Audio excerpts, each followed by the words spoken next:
Assalamualaikum warahmatullahi wabarakatuh. Halo semuanya, perkenalkan nama saya Azahra Putri Al-Akia, NIM 21016012. Baiklah, tujuan saya membuat video ini adalah sebagai pelengkap tugas mata kuliah saya, yaitu tugas teori pembelajaran bahasa Indonesia dengan dosen pengampu Ibu Yulanti Rasid, SPD MPD. Baiklah, pada video kali ini saya akan menerangkan sebuah materi yang akan kita bahas pada hari ini, yaitu model pembelajaran Project Based Learning atau disingkat dengan PJBL. Baiklah, menurut Gottman dan Stiver tahun 2010 mendefinisikan Project Based Learning itu merupakan pendekatan pengajaran yang dibangun di atas kegiatan pembelajaran dan tugas nyata yang memberikan tantangan bagi peserta didik yang terkait dengan kehidupan sehari-hari untuk dipecahkan secara berkelompok. Nah, selain itu, menurut Afriana 2015, pembelajaran berbasis proyek merupakan model pembelajaran yang berpusat pada peserta didik dan memberikan pengalaman belajar yang bermakna bagi peserta didik. Selain itu, menurut Grant 2002, mendefinisikan PJBL ini merupakan model pembelajaran yang berpusat pada peserta didik untuk melakukan suatu investigasi yang mendalam terhadap suatu topik. Peserta didik itu dituntut untuk secara konstruksi melakukan pendalaman pembelajaran dengan pendekatan berbasis riset. Sedangkan menurut Madewena tahun 2015 menyatakan bahwa Project Based Learning ini merupakan model pembelajaran yang memberikan kesempatan pada peserta didik untuk mengolah pembelajaran di kelas dengan melibatkan kerja proyek. Nah, kerja proyek di sini merupakan suatu kegiatan bentuk kerja yang memuat tugas-tugas kompleks berdasarkan kepada pertanyaan, permasalahan yang sangat menantang dan menuntun peserta didik untuk merancang atau memecahkan masalah, melakukan kegiatan investigasi, serta memberikan kesempatan peserta didik untuk bekerja secara mandiri. Penjelasan berikutnya yaitu karakteristik dari Project Based Learning ini.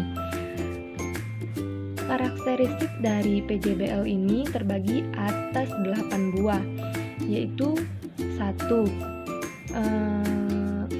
Peserta didik membuat keputusan tentang sebuah kerangka kerja. Adanya permasalahan atau tantangan yang diajukan kepada peserta didik. Peserta didik mendesain proses untuk menentukan solusi atas permasalahan atau tantangan yang diajukan.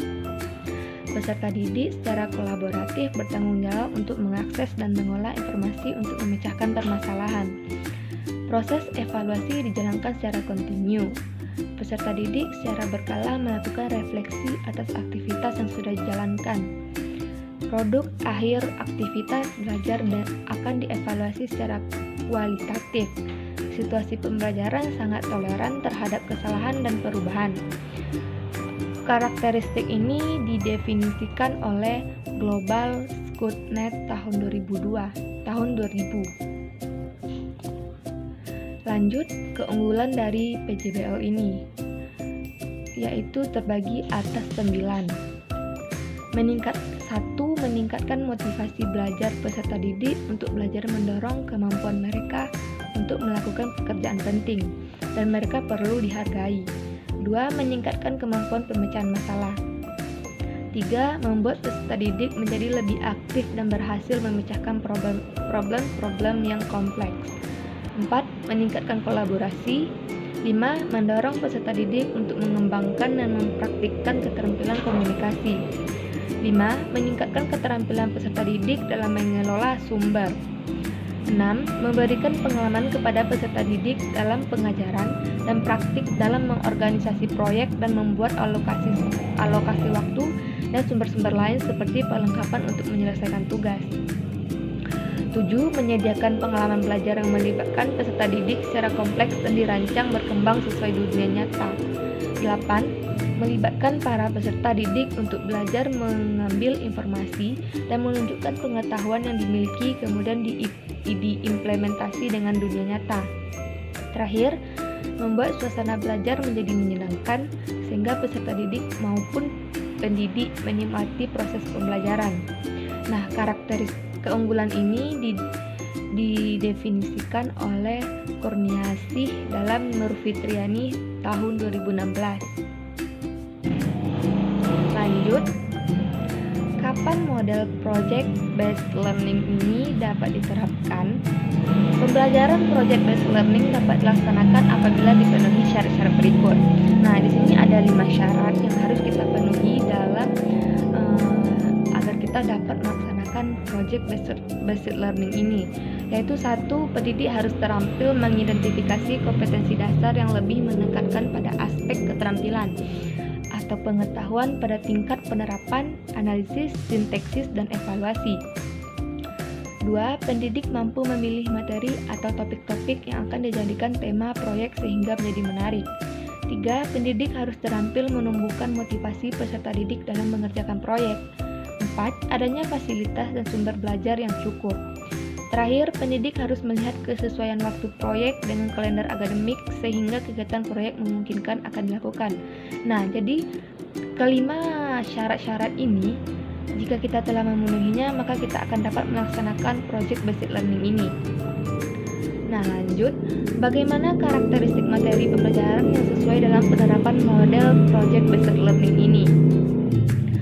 Seperti yang sudah diuraikan bahwa model project based learning ini merupakan model pembelajaran yang lebih menekankan pada keterampilan proses sains dan berkaitan dengan kehidupan nyata atau sehari-hari, sehingga karakteristik materi yang sesuai dalam penerapan model project based learning ini yaitu memiliki kompetensi dasar yang lebih menekankan pada aspek keterampilan atau pengetahuan pada tingkat penerapan, analisis, sintesis, dan evaluasi. Seperti contohnya itu seperti memodifikasi, mencoba hal-hal baru, membuat suatu hal-hal yang baru, terus menggunakannya, kemudian mengoperasikannya, kemudian kita memproduksinya, lanjut merekonstruksi, mendemonstrasikan, menciptakan, kemudian merancang, lalu terakhir menguji. 2, dapat menghasilkan sebuah produk. 3, memiliki keterkaitan dengan permasalahan nyata atau kehidupan sehari-hari.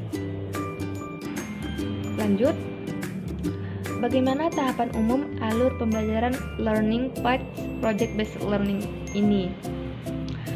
Menurut Rice dalam Lestari tahun 2015, langkah-langkah model pembelajaran project based learning ini yaitu terbagi atas 4. Nah, 1, membuat pembelajaran dengan suatu pertanyaan menantang. Pembelajaran dimulai dengan sebuah pertanyaan briefing question yang dapat memberi penugasan pada peserta didik untuk melakukan suatu aktivitas. 2, merencanakan proyek. Perencanaan dilakukan secara kolaboratif antara pendidik dengan peserta didik. Nah, jadi nomor 2 ini mungkin terjadi kolaborasi antara peserta didik 1 dengan peserta didik 2 atau lebih. 3, menyusun jadwal aktivitas. Pendidik dan peserta didik secara kolaboratif menyusun jadwal aktivitas dalam menyelesaikan proyek. Nah, peserta didik dituntut untuk menyusun suatu jadwal aktivitas agar suatu proyek itu bisa berjalan lancar dilaksanakan. Terakhir, mengawasi jalannya proyek. Pendidik bertanggung jawab untuk melakukan monitor terhadap aktivitas peserta didik selama menyelesaikan proyek. 5, penilaian terhadap produk yang dihasilkan. 6, evaluasi. Nah, itulah materi yang kita bahas hari ini tentang project based learning. Kalau ada salah-salah kata, saya mohon maaf. Saya sudahi dengan wabillahi taufiq wal hidayah. Assalamualaikum warahmatullahi wabarakatuh.